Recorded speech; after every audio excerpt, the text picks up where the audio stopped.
गए वो प्रद्युमन के दाएं बाएं दया और अब जी मेरे घाव पर मरहम लगाने के लिए। मुझे मालूम है खोलते ही कहेंगे सर कुछ नहीं होगा, हमें आप पर पूरा विश्वास है, सब कुछ ठीक हो जाएगा। क्या खाम ठीक हो जाएगा? पहले तो बेइज्जती करके निकाल देते हैं और फिर भेज देते हैं अपने दाएं बायों को, जाओ जाओ उसके घाव पे मरहम रखो।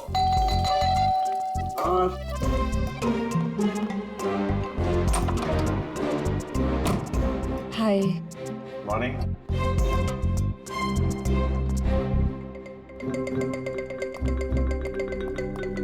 अरे क्यों टेंशन ले रहे हैं सर, सब ठीक हो जाएगा।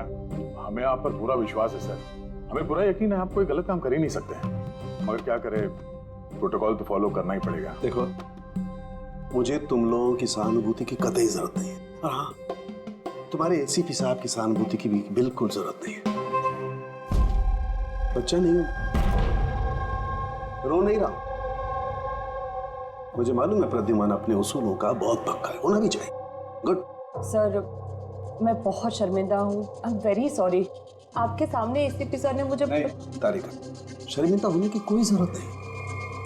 तुम अपने काम पे ध्यान दो, हर चीज को बारीकी से देखना, कोई ना कोई सुराग जरूर मिलेगा। हम जिस चीज को भी छूते हैं अपने निशान छोड़ जाते हैं। Remember, every contact leaves a trace behind.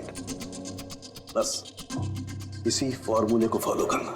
और हाँ, जब तक ये केस सॉल्व नहीं हो जाए प्लीज यहां पर मत आना। मैं जानता हूं मैं बेगुनाह हूं और अपनी बेगुनाही साबित करके रहूंगा। तब तक के लिए प्लीज लीव मी अलोन। आप लोग अपने केस पे ध्यान दीजिए।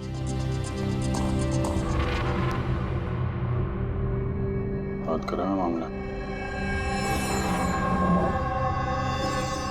वैसे सर खाने में क्या बना है, भूख बहुत लग रही है।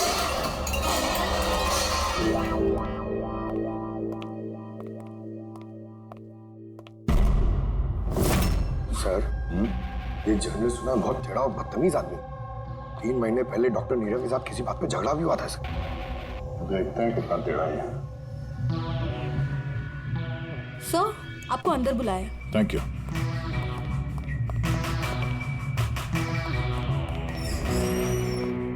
अरे वाह, नसीब हमारे, आज तो सीआईडी टीम के सीनियर इंस्पेक्टर दया से मुलाकात हो ही गई। आइए आइए बैठिए बैठिए। हम यहाँ बैठने नहीं आए। अरे ऐसी भी क्या बेरुखी है जनाब। चलिए जाने दीजिए, छोड़िए। ये बताइए कि क्या लेंगे, चाय कॉफी ठंडा? ठंडा ठंडा वंडा नहीं पीते हम लोग। वैसे दया साहब, मैं काफी टाइम से सीआईडी टीम पर एक डॉक्यू ड्रामा सीरीज बनाने की फिराक में हूँ, लेकिन अपने एसीपी साहब मिल ही नहीं रहे। तुम तो जानते ही होंगे सीआईडी अरे गहरे को एंटरटेन नहीं करती। आप सीधे मुद्दे की बात करें। हाँ क्यों नहीं, पिछले 20 सालों से मैं इस प्रोफेशन में हूँ, हमेशा पॉइंट पे रहता हूँ। बताइए सबसे पहले क्या बात करूँ, डॉक्टर नीरव से हुए झगड़े के बारे में या फिर फॉरेंसिक रिकॉर्ड विंग के बुरे हाल के बारे में? डॉक्टर नीरव से तुम्हारा झगड़ा क्या था? नहीं, मेरा उनसे कोई झगड़ा नहीं था, मैंने तो बस उन्हें सच्चाई का एक आईना दिखाया था। उन्हें बुरा लग गया।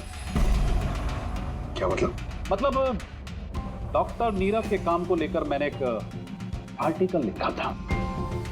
मेरे हिसाब से वो फॉरेंसिक के काम के प्रति ईमानदार नहीं थे, थोड़े ढीले ढाले किस्म के फॉरेंसिक एक्सपर्ट थे। इसलिए उन्होंने मेरे खिलाफ मानहानि का केस भी किया। बहुत बेइज्जती हुई मेरी। मैंने उनसे माफी भी मांगी। बड़ा भी उनकी बेटी की दर्दनाक मौत को लेकर मुझे बहुत दुख हुआ। और अपना दुख जाहिर करने के लिए आपने एविडेंस रूम से एविडेंस चुरा कर वहां फेंक दिया जहां नीरव जी की बेटी का खून हुआ था। अरे जनाब, मैं भला ऐसा क्यों करने लगा? मैं भला क्यों पुरानी हड्डियां और खून से सनी साड़ियां चुराऊंगा? तो वहाँ एविडेंस विंग में क्या देखने गए थे? फॉरेंसिक लैब से एविडेंस कैसे चुराया जाता, मैं ये देखने गया था। मैं आप लोगों की लापरवाही देखने गया था। खैर अब जाने दीजिए, ये सब बताने की कोई जरूरत नहीं। अब तो आप लोगों को भी पता चल ही गया होगा। देखिए ज्यादा भाषण मत दीजिए आप, जितना जितना पूछा जाए उतना जवाब दीजिए बस। क्यों? जब खुद पर बात आई तो मेरे से लग गई। आप लोगों के पास इस बात का जवाब है कि किसने कैसे फॉरेंसिक लैब से एविडेंस को चुराया होगा? मुझे तो लगता है कातिल आप लोगों की कमियां दिखाना चाहता है। खैर जाने दीजिए, अब ये बताइए कि ये सीआईडी पर डॉकू ड्रामा सीरीज कब स्टार्ट करो? सर, इन्हें ब्यूरो लेके चलते हैं। लगता है ये सही जवाब वही देंगे। उसके लिए लंबा चौड़ा प्रोसीजर लगता है, और वैसे भी सबूत भी तो होना चाहिए ना, क्यों दया साहब? और जल्द मिलते हैं। प्रोसेस पूरा करके सारे एविडेंस लेके आएंगे और तब बात करते हैं सीआईडी पे डॉक्यू ड्रामा बनाने की। हाँ?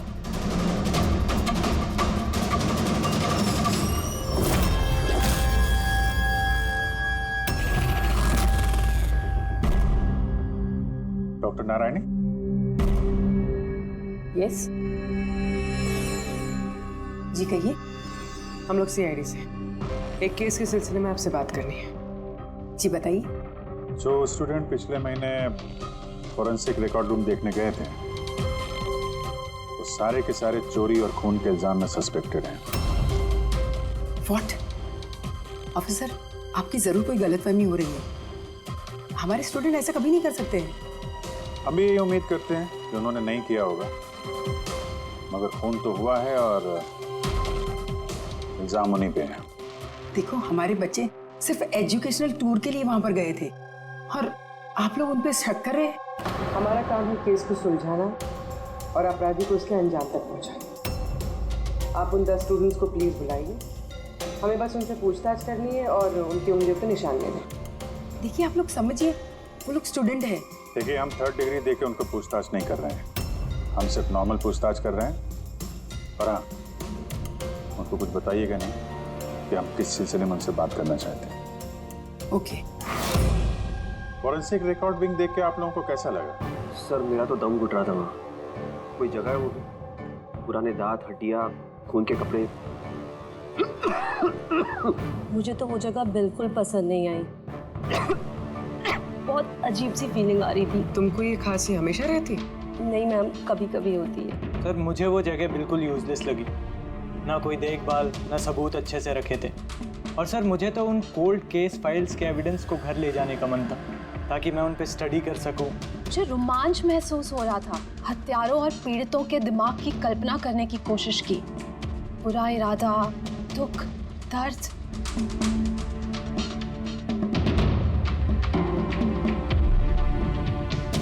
सर, यहाँ तो 9 ही लोग हैं, एक नहीं है। हाँ, वो एक स्टूडेंट आज एब्सेंट है, उसकी तबीयत ठीक नहीं है। कौन है, क्या नाम है? सारिका। सारिका, हमें उसकी पूरी डिटेल्स चाहिए। हाँ तारिका, कुछ मिला क्या नहीं अब तक? देखो तारिका, हमारे पास वक्त नहीं है। सर, मैं कब से वही ढूंढने की कोशिश कर रही हूँ कि मेरे हाथ में कुछ तो आ जाए, जिससे सालों के सर पे जो इल्जाम लगाए ना वो साफ हो जाए। जो कुछ भी हो, कोई ना कोई तो है जो सांख्य को फंसाने की कोशिश कर रहा है। कौन हो सकता है और फिर क्यों कर रहा है वो ये? सर, तो आपको ये बात पता है, फिर भी आपने सालों के सर को निकाला। तारिका, मैंने सिर्फ वही किया जो कानून ने मुझे कहा। मैं तो सालुंखे को क्या? सर को आप क्या? खूनी ने एक बहुत बड़ी गलती की है।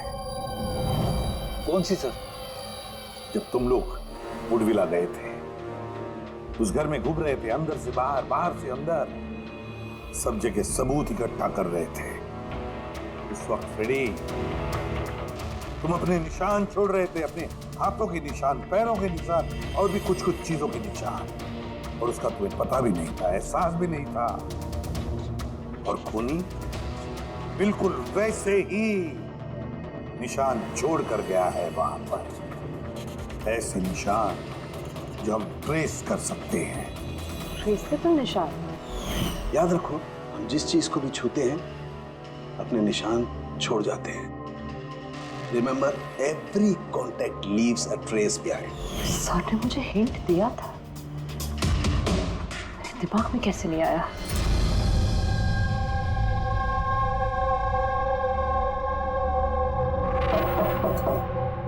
जी कहिए। सारिका कहाँ है? आप लोग? सीआईडी। आप कौन है? सब मेरा नाम रूपाली है। और सारिका? सब वो तो यहाँ नहीं है, कल ही चली गई। कहाँ चली गई? मैम वो अपने घर चली गई। कल वो आई और जल्दी जल्दी उसने अपने सारे बैग्स पैक किए और बहुत जल्दी में थी, इसलिए उसने अपना फोन भी यहीं छोड़ दिया। कोई वजह बताई उसने इतनी जल्दी में घर चली गई? जी सर, वो बता रही थी कि उसके घर का कोई सदस्य बीमार है। क्या? सर फोरेंसिक सेंटर से पता चला है कि सारिका बीमार है और ये बता रही है कि उसके घर का कोई बीमार है। कुछ चक्कर तो है सर। अच्छा रूपाली, ये सारिका का घर कहाँ है? सर कानपुर। कानपुर। और आप लोग साथ में रहते थे? जी सर, हम दोनों रूममेट्स हैं। अच्छा, आप लोग कब से साथ में रहे? ये कोई 8-9 महीने। 8-9 महीने से तो एक दूसरे के बारे में काफी कुछ पता चल जाता है। क्या कैसी लड़की थी सारिका, कुछ बता सकती हैं आप? सर वो तो बहुत अच्छी लड़की है। इनफैक्ट वो अपने काम से काम रखती है, फोरेंसिक इंस्टीट्यूट जाना, वहाँ से वापस आना, यही उसका डेली रूटीन। फोरेंसिक सेंटर, तो वहाँ की कुछ बातें बताती थी वो आपसे? हाँ, फोरेंसिक इंस्टीट्यूट से रिलेटेड कुछ बातें बताती रहती है। जैसे अभी कुछ दिनों पहले वो मुझे बता रही थी कि तुम्हें पता है रूपाली, सबूतों को प्लेस करके ना किसी को भी फंसाया जा सकता है। रियली? लेकिन ऐसा कैसे हो सकता है? अरे बुद्धू, कुछ भी हो सकता है। मैं कर सकती हूँ ना, किसी भी केस को पलटा जा सकता है सिर्फ और सिर्फ सबूतों के दम पर। अब देख मैं कैसे सबका दिमाग घुमाती हूँ। सर, टीना और डॉक्टर सालुंके के केस में भी तो यही हुआ है। और अब ये सारिका फरार है, उसको ढूंढना होगा जल्दी से जल्दी।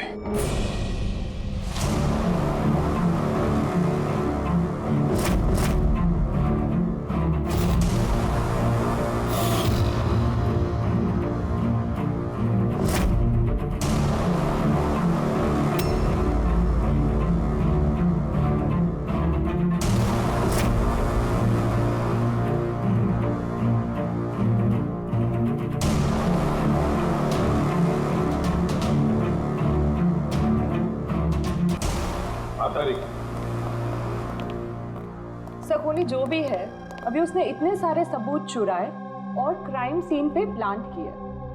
ये करते वक्त उसने जरूर इन चीजों को छुआ है।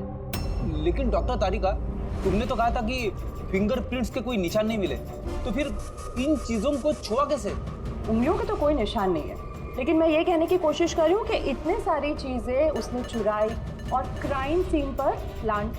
अब इतनी मेहनत करने के बाद उसे जरूर थोड़ा तो पसीना आया होगा। मतलब sweat analysis? Exactly, sweat analysis किया मैंने, स्वेट एनालिसिस। और इस प्रोसीजर से मुझे एक डीएनए भी मिला। ये देखिए, इस डीएनए से मुझे ये पता चला कि इस इंसान को एक खास किस्म की बीमारी है, सिस्टिक फाइब्रोसिस। ये किस तरह की बीमारी है? ये एक जेनेटिक बीमारी है पूर्वी। इस बीमारी से इंसान के बॉडी ऑर्गन्स जैसे किडनी, लंग्स, पैनक्रियाज, इंटेस्टाइन, ये सब डैमेज होने लगते हैं। तो डॉक्टर तारिका, इस बीमारी की तो पहचान भी होगी ना, कोई सिम्टम्स तो होंगे? सिम्टम्स है। अगर ये बीमारी ज़्यादा टाइम तक रहे तो वो इंसान की उसकी ग्रोथ पुअर हो जाती है, फैटी स्टूल्स होने लगते हैं, सांस लेने में तकलीफ होती है, बहुत खांसी आती है, इनफैक्ट साइनस इन्फेक्शंस होने लगता है। सांस लेने में तकलीफ और खांसी? तो ऐसे मरीजों को तो हॉस्पिटल के काफी चक्कर लगाने पड़ते होंगे। कांस्टेंट मॉनिटरिंग की जरूरत पड़ती है। बस सुविधा मुझे शहर में जितने भी हॉस्पिटल्स हैं सब में जाकर के पता लगाओ सिस्टिक फाइब्रोसिस के मरीज कितने हैं और क्या उनमें से कोई एक ऐसा पेशेंट है जिसका हमारे इस केस से संबंध है।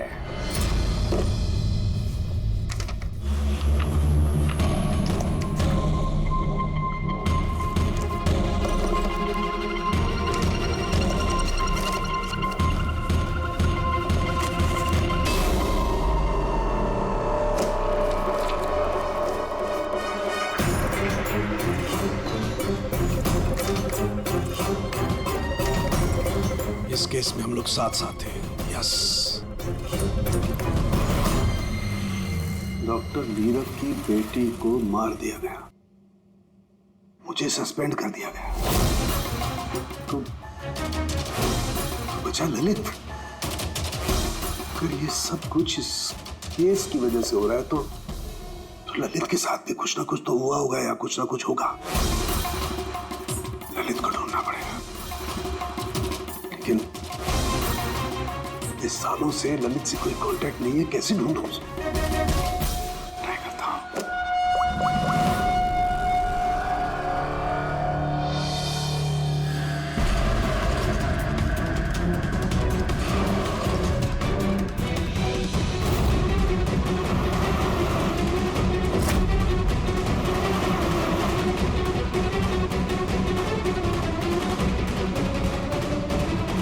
Are you sure?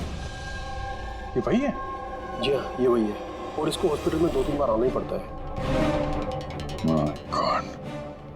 Thank you very much. Thank you.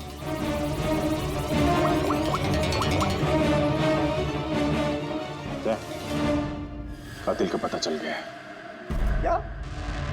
Doctor Lalit मर गए 5 साल पहले? हाँ सर, आप उनकी बेटी से मिल सकते हैं। कहाँ है उनकी बेटी? मेरी बात हो सकती है? वो तो मुंबई में है सर, सारिका नाम है उसका। सारिका?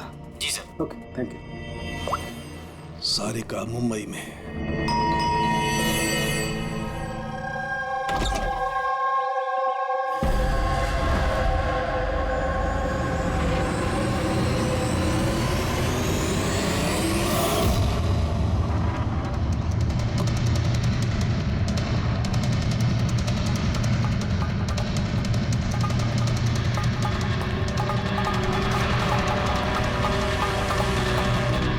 सच के बहुत करीब हो तुम।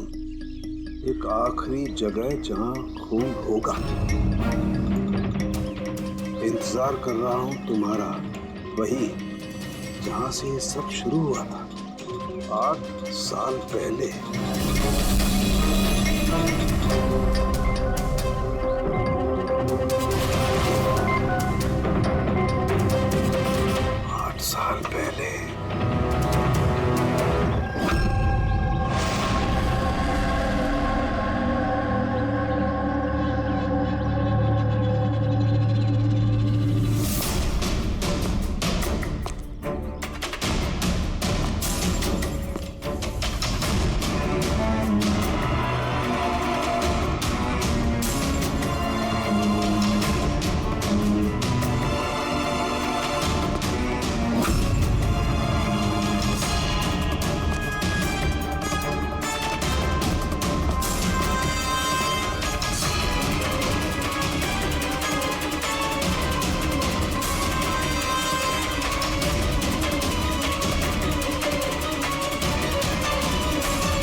इसे किसने मारा?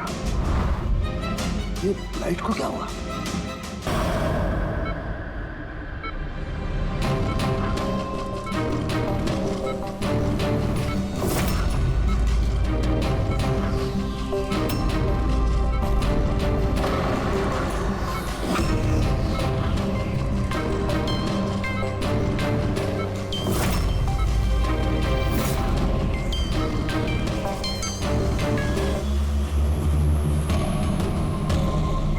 सारुण के सर का फोन तो लगातार बज रहा है, लेकिन वो उठा नहीं रहा है।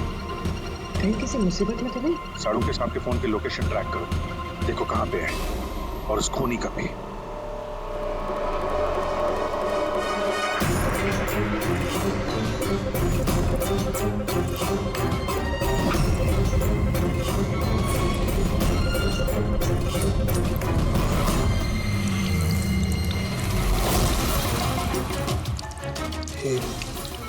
ये क्या कर रही हो? तुम्हारी मौत धीरे धीरे और बहुत ही दर्दनाक।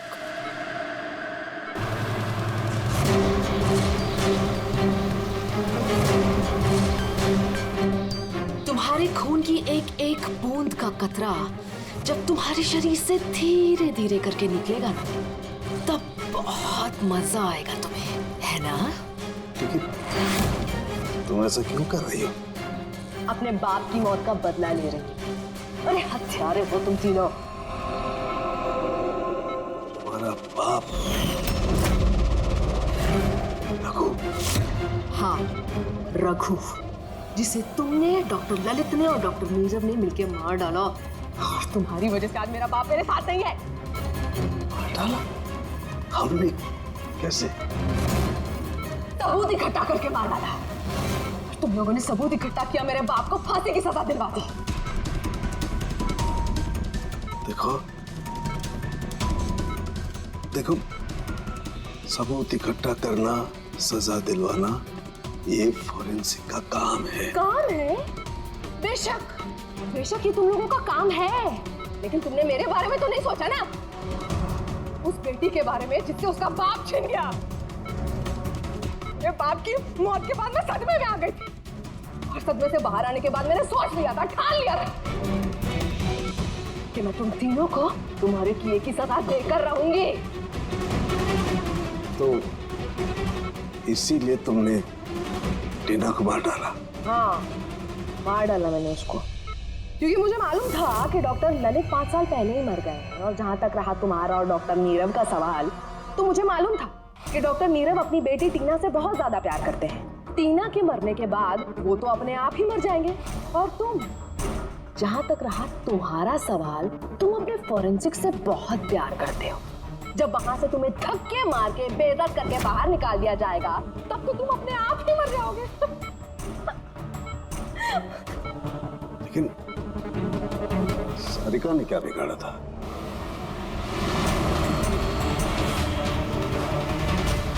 सारिका, उसे तो मरना ही था। वो ललित की बेटी जो थी, और वो फॉरेंसिक में काम करती थी, तो मेरे काम आती ना वो। उसी की मदद से तो मैंने फॉरेंसिक विंग से सारे सबूत इकट्ठा किए थे। तुम्हारा फॉरेंसिक तुम्हारे खिलाफ। ये देखो डॉक्टर सालुंके, हो गया मेरा बदला पूरा। और जब तक सीआईडी यहाँ पर आएगी ना, तब तक तुम ऊपर।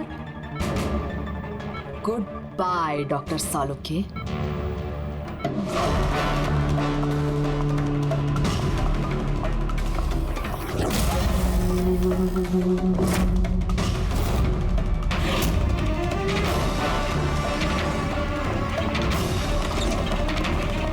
रूपाली, खेल खत्म तुम्हारा। मेरा खेल खत्म और सालुंके का भी। बचा सकते हो ना तुम लोग, तो बचा लो। खून का कर्ज हो गया अब तो बॉस तुम्हारा मुझ पर। मेरा कर्ज नहीं हुआ है खून का तुम्हारे ऊपर। ये तो वो कर्जा है जिन लोगों को तूने फांसी पर लटकाने में मदद की ना हमारी, वो कर्जा है। अब चुका दे। अच्छा सुन, बहुत आराम हो गया, सीधे काम पर चला। अच्छा जल्दी से ठीक हो जाइए। तारिका अकेली मुर्दों से बातें कर रही है। ओहो तारिका, अभिजीत को तुम्हारी बड़ी फिक्र है भाई। देखो भाई, अब एक हफ्ते तो मैं यहाँ से हिलने वाला नहीं हूँ बॉस। एक काम करो ना, तब तक तारिका से काम चला लो। अच्छा ये आराम करिए आप। Silence please. हाँ साइलेंस, चुप।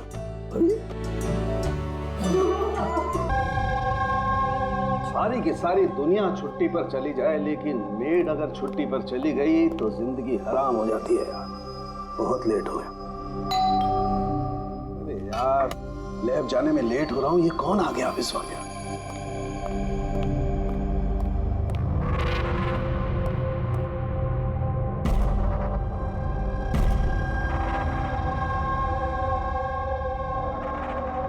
बाहर तो कोई दिखाई नहीं दे रहा।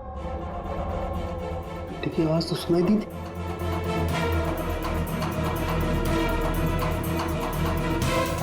बाहर कोई दिखाई नहीं दे रहा, घंटी सुनाई दी, लेकिन कुछ गड़बड़ है।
are invited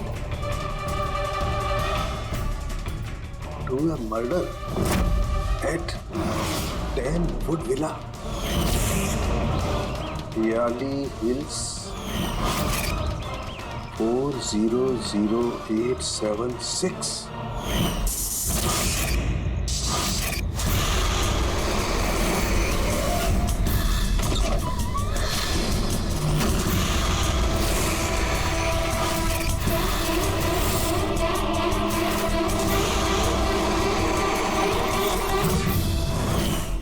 Catch me if you can. ये सच्चाई है या मजाक है?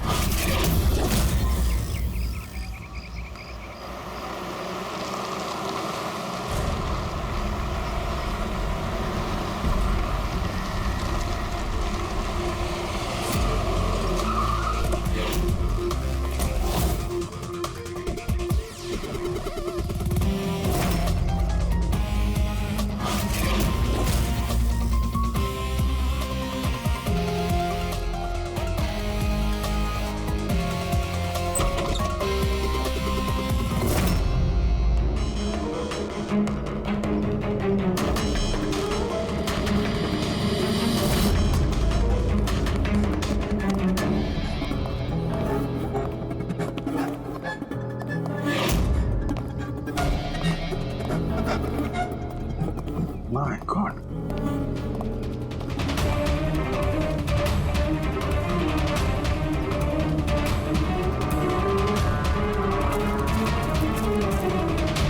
ना तो कोई भी नहीं है, ना कोई गार्ड, ना बंगले का मालिक। पंकज, जरा आसपास पता कर, बंगले का मालिक कौन है? जो भी इंफॉर्मेशन मिलती है लेकर आओ। कितनी बेरहमी से खून किया है इसका। पूरे शरीर पर चाकू से वार किए और फिर भी जी नहीं भरा तो उंगलियां काट दी। इतना खून तो जो फैला हुआ है इसके गांव का नहीं हो सकता। मतलब सा? मतलब ये पूरी कि जितना खून इस पूरे घर में फैला हुआ है इतना खून तो एक इंसान की बॉडी में होता ही नहीं। कोई आईडी वगैरह नहीं? कौन है ये लड़की? नहीं अभिजीत, कुछ नहीं मिला।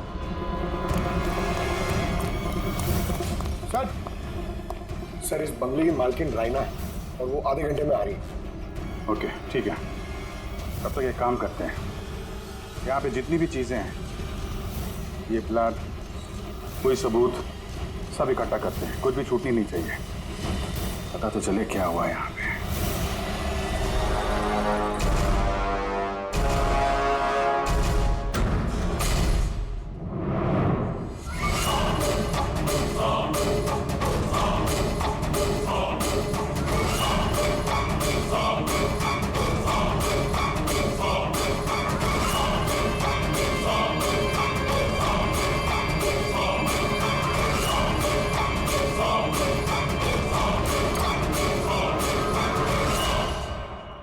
इस पूरे घर में इतनी सारी चीजें पड़ी हैं जो चिल्ला चिल्ला के कह रही है कि हम सबूत हैं, हमें उठा लो। कहीं ये सब प्लांटेड तो नहीं? मतलब खूनी हमारे साथ गेम खेल रहे हैं।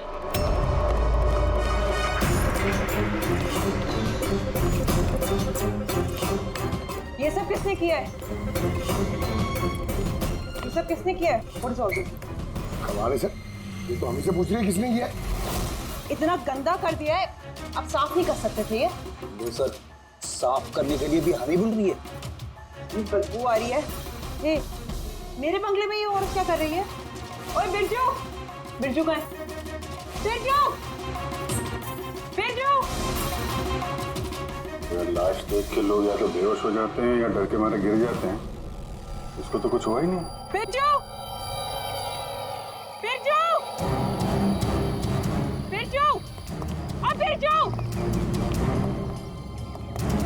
बिरजू। गैरा जी, आपने ये घर ऐसे ही लावारिस छोड़ रखा है? एक्सक्यूज मी, घर लावारिस नहीं है, इस घर की मालकिन मैं हूँ। ये मेरा पुश्तैनी बंगला है। आपका बंगला है तो आपने देखभाल करने के लिए किसी को रखा नहीं है क्या यहाँ पे? ऑफ कोर्स है, बिरजू, बट पता नहीं वो कहाँ है। बिरजू! इस औरत की लाश पड़ी है आपके बंगले में, आप उसको भी नहीं जानती? मैं कुछ नहीं जानती, और अब प्लीज यहाँ से निकल जाइए और जाते जाते सब कुछ साफ करते हुए जाइए। बिरजू! सर, ये औरत थोड़ी अजीब है और टेढ़ी भी।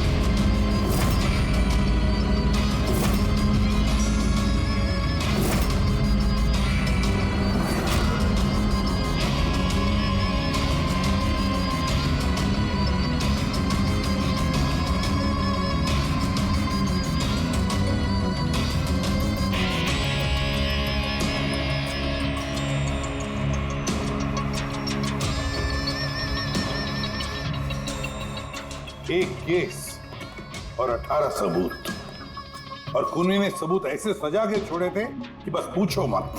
सर, लेकिन प्रॉब्लम ये है कि इनमें से कोई भी सबूत हमारे किसी काम का नहीं है। ये सारे सबूत हमारे किसी भी काम के नहीं है, इसका क्या मतलब है तारिका? मतलब ये कि ये सारे सबूत पुराने हैं। What? ये सारे सबूत पुराने, तो क्या लड़की का खून भी पुराना है? कितने पुराने बताओ? सर, 4 से 10 साल पुराने। ये सारे सबूत 4 से 10 साल पुराने, तो क्या इसका मतलब है इस लड़की का खून 10 साल पहले हुआ है?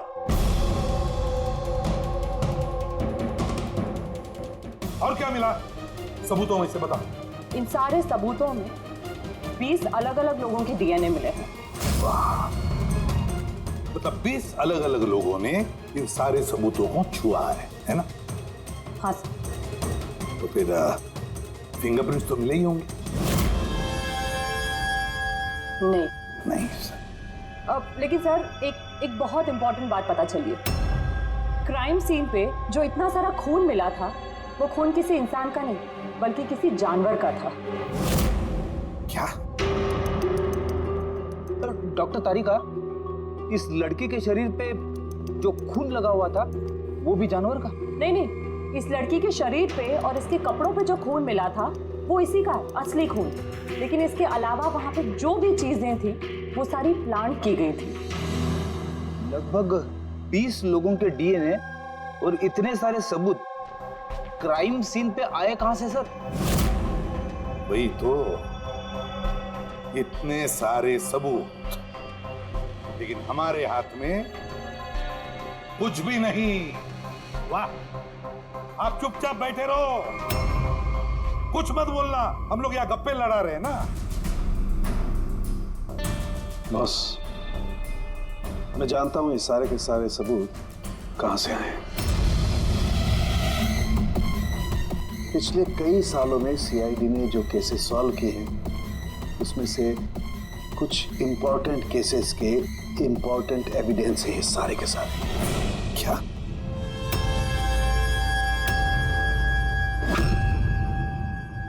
तो मैंने रायना और उसके परिवार का बैकग्राउंड चेक किया। उसके परिवार में 2-3 लोग खून के इल्जाम में जेल की सजा काट रहे हैं, और ये रायना, इसे बाइपोलर डिसऑर्डर है। तभी वो वैसे बर्ताव कर रही थी। और वो जो केयर टेकर था बिरजू, उसका कुछ पता चला? तो उसकी फोन की लास्ट लोकेशन उस बंगले के बाहर ही एक्टिव थी, उसके बाद से ऑफ है। ढूंढने की कोशिश जारी है। कमाल है, उस बंगले में इतना कुछ हुआ और बंगले की मालकिन को कुछ पता ही नहीं। केयर टेकर गायब है। यार, ये कहीं बीमारी की आड़ में कोई गेम तो नहीं खेल रही? हो सकता है, नजर रखनी पड़ेगी उस पर।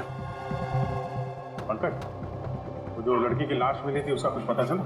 सर, सारे पुलिस स्टेशन, न्यूज़पेपर और न्यूज़ चैनल में भेज दिया, थोड़ी देर में पता लग जाएगा सर। मालूम के हमारे पुराने केसेस के सारे सबूत वहां पर कैसे पहुंचे? चुपचाप बैठ के नहीं चलेगा सर, मुझे जवाब चाहिए अभी। तू फॉरेंसिक सर्जन है, इस फॉरेंसिक डिपार्टमेंट का इंचार्ज है, अपनी जिम्मेदारी से भाग नहीं सकते तो बस बताओ जल्दी। अपनी जिम्मेदारी से नहीं भाग रहा हूं। और नहीं तो क्या? बताओ ना फिर, हमारे पुराने एविडेंस, हमारा रिकॉर्ड में से गायब कैसे हुआ? बस एक काम करते हैं, रिकॉर्ड रूम में चल के वहां पूछताछ करते हैं, पता चल जाएगा बस वहां पर क्या गड़बड़ हुई है। प्लीज। इतने सारे सबूत गायब कैसे हो गए? मालूम है ना ये सबूत कितने इंपॉर्टेंट होते हैं? तो फिर आपके होते हुए ये चूक हुई कैसे? कैसे गायब हो गए सबूत? सर, हमारे होते हुए चोरी नहीं होती सर। तो फिर चोरी कब हुई? सर, ये चोरी रात को ही होगी, क्योंकि हम लोग रात को नहीं रहते ना। इसीलिए चोरी हो गई। और आपका क्या कहना है?